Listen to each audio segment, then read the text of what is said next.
কিসের সৃষ্টি?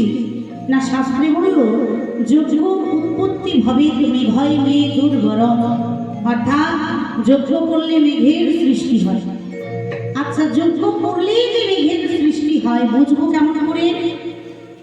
না দেখবেন পৃথিবী যখন অনাবৃষ্টি হয়ে যায়, যেই বছর আমার বাবাদের ভালো করে চাষবাস হয় না, সেই বছর আমার বাবারা কি করে না প্রত্যেকের বাড়ি থেকে কিছু কিছু চাঁদা তুলে নিয়ে গ্রামের মন্দিরে ঘটা করে ঘি পুড়িয়ে একটা যজ্ঞ করে। কেন? না আমাদের মনের বিশ্বাস যজ্ঞ করলে বৃষ্টি হয়, তাই যজ্ঞ করলে হয় মেঘের সৃষ্টি। মেঘ থেকে বৃষ্টি, বৃষ্টি থেকে শস্য, শস্য থেকে খাদ্য, খাদ্য থেকে রস, রস থেকে রক্ত, রক্ত থেকে মজ্জা, মজ্জা থেকে অস্থি, অস্থি থেকে শুক্র, আর শুক্র থেকে হয় পুনরায় জীব দেহের গঠন।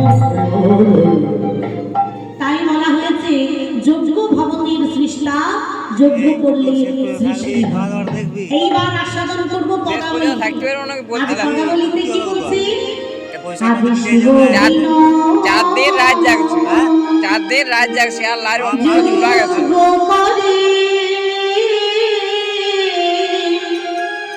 দক্ষ প্রজাপতি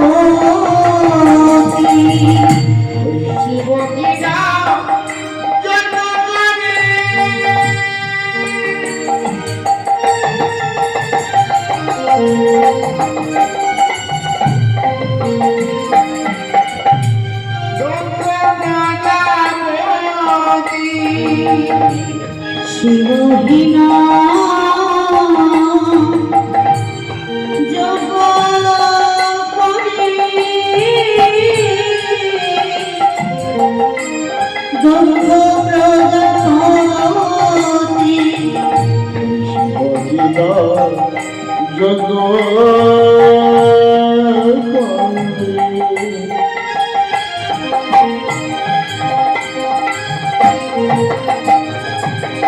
দেখে যাবে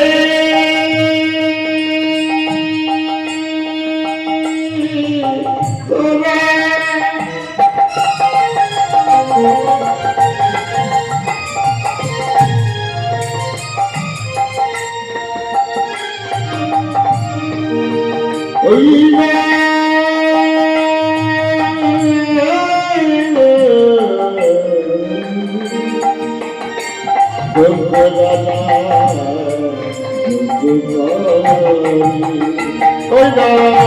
জীবদিনা জন্ম করে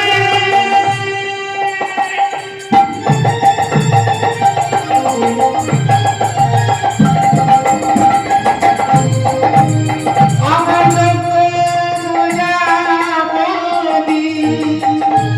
ত্রিভুবন নিমন্ত্রিত বিনা পশুপতি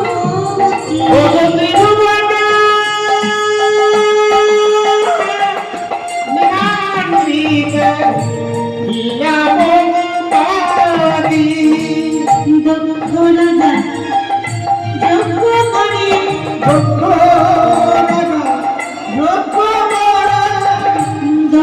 রাজা যজ্ঞ করে দক্ষ রাজা যজ্ঞ করে ত্রিভুবন নিমন্ত্রণে দক্ষ রাজা যজ্ঞ করে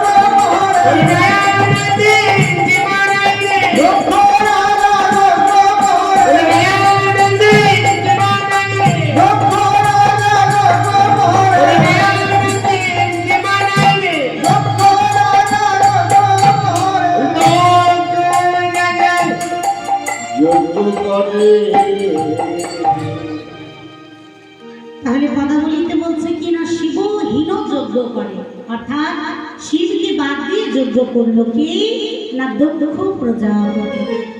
তাহলে মায়েরা সবার আগে জানবো এই দক্ষ প্রজাপতিকে। দক্ষ ইনি হলেন একজনা রাজা। আর প্রজাপতি কাকে বলি না, ব্রহ্মার আরেক নাম হচ্ছে প্রজাপতি। তাহলে এই দুটো নাম একসঙ্গে বলছে কেন দক্ষ প্রজাপতি? তার কারণ এই ব্রহ্মার মানুষ পুত্র হলো দক্ষ রাজা। ব্রহ্মা মন থেকে সৃষ্টি করেছিলেন দক্ষ রাজাকে, মন থেকে সৃষ্টি করেছেন বলে নাম হয়েছে মানুষ পুত্র। দক্ষ রাজা বাদেও আরো 9 জনকে ব্রহ্মা নিজ মন থেকে সৃষ্টি করেছেন। তাকে তাকে মরিচি, ক্রতু, ভৃগু, অত্রি, পুলহ, পুলস্ত, অঙ্গিরা, বিশিষ্ট, নারদ, এই 9 জনা। আর দক্ষ রাজা নিয়ে মোট 10 জনা। দক্ষ রাজা ছিলেন অতীব চতুর ব্যক্তি, চালাক। চালাক কেন বলছি না, তার কারণ মায়েরা দেখবেন আমাদের যদি 2-এর বেশি 3টে কন্যা সন্তান হয়ে যায় পরপর, তাহলে আমাদের দিনের খাওয়া রাতের ঘুম একেবারে হরিবল উড়ে যায়। সে আমাদের কত চিন্তা। ভগবানের কাছে গিয়ে আমরা নালিশ করি, বলি ঠাকুর দিলে দিলে একেবারে পরপর 3টা মেয়ে দিলে, একটা ছেলে দিতে পারবে না? আমার মৃত্যুর পর আমার মুখে আগুন দেবে কে? আমার মৃত্যুর পর আমার বংশকে এগিয়ে নিয়ে যাবে কে? কিন্তু দক্ষ রাজা একটা নয়, দুটো নয়, 5টা নয়, 10টা নয়, 20টা নয়, 30টা নয়, 40টা নয়, 50টা নয়, একবারে 60 জনা কন্যা। তাহলে যার 60 জনা কন্যা, তাকে আমি বললাম অতি চতুর, অতীব চালাক। কেন না মাইরা, কন্যা 60 জনা, মেয়ে 60 জন, কিন্তু বাবা জামাই করলেন বেছে বেছে মাত্র 15 জন। এটাই হচ্ছে চালাকি, যে মেয়ে 60 জনা কিন্তু জামাই করলেন বেছে বেছে 15 জন। তাহলে দক্ষ রাজার বড় জামাইকে না, বড় জামাই হচ্ছেন চন্দ্রদেব। 27 জন কন্যার বিবাহ দিয়েছেন চন্দ্রদেবের সঙ্গে। 8 জন কন্যার বিবাহ দিলেন ধর্মরাজের সঙ্গে। 13 জন কন্যার বিবাহ দিয়েছেন কশ্যপ মনুর সঙ্গে। 11 জন কন্যার বিবাহ দিলেন একাদশ রুদ্রের সঙ্গে। আর বাকি রইল একজন, যার নাম সতী, যে দক্ষ রাজার ছোট মেয়ে, তার বিবাহ দিলেন আমাদের বাবা ভোলানাথের সঙ্গে।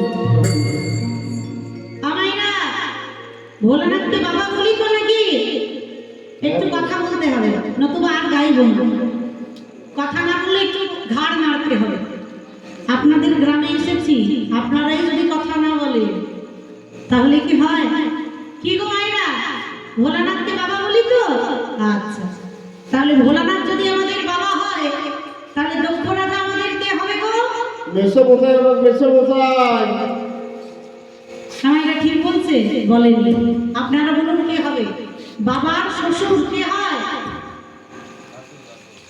দাদু হবে। এখানে মায়েদের থেকে দেখছি বাবারাই ভালো, চটচট উত্তর দিচ্ছে।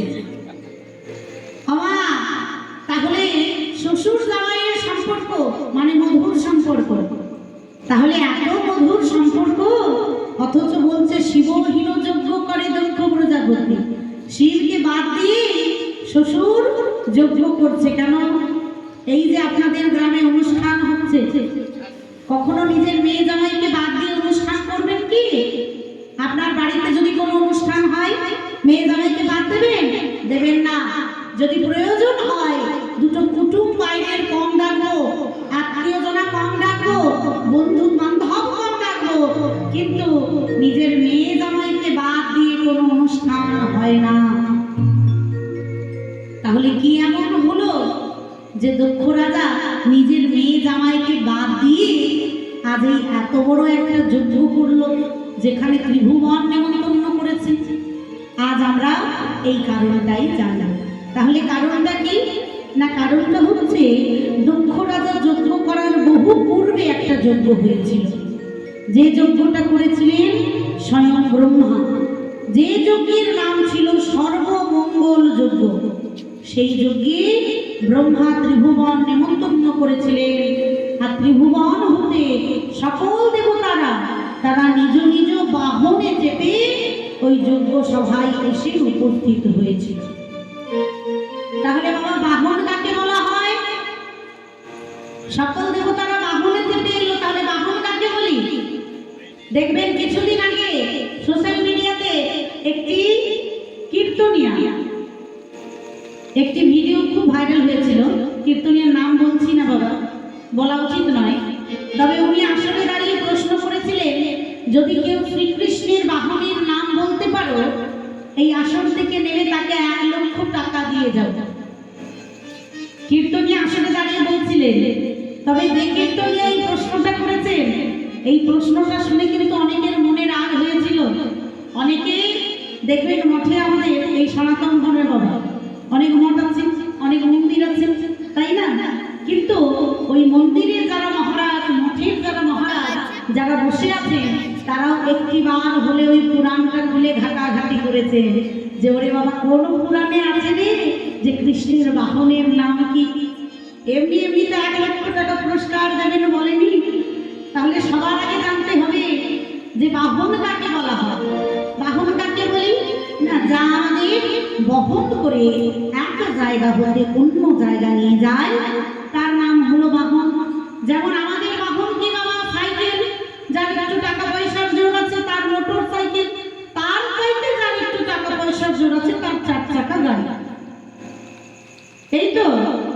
তাহলে শ্রীকৃষ্ণের বাহনের নাম কি? কে বলতে পারবেন? এতজন ভক্ত বসে আছে, পারবেন? পারবেন না? বলে দেব, খুবই সোজা। উত্তরটা কোথায় জানতে পারি? এক হচ্ছে মাথুর লীলায়, আর দ্বিতীয় হচ্ছে ভগবান শ্রীকৃষ্ণের সর্বশ্রেষ্ঠ লীলা সর্বলীলার মুকুটমণি শ্রী শ্রী রাসলীলা। এই দুটো লীলার মধ্যে আমরা জানতে পারি যে ভগবান শ্রীকৃষ্ণের বাহনের নাম কি। তবু আপনারা যদি জেনে থাকেন কেউ বলুন।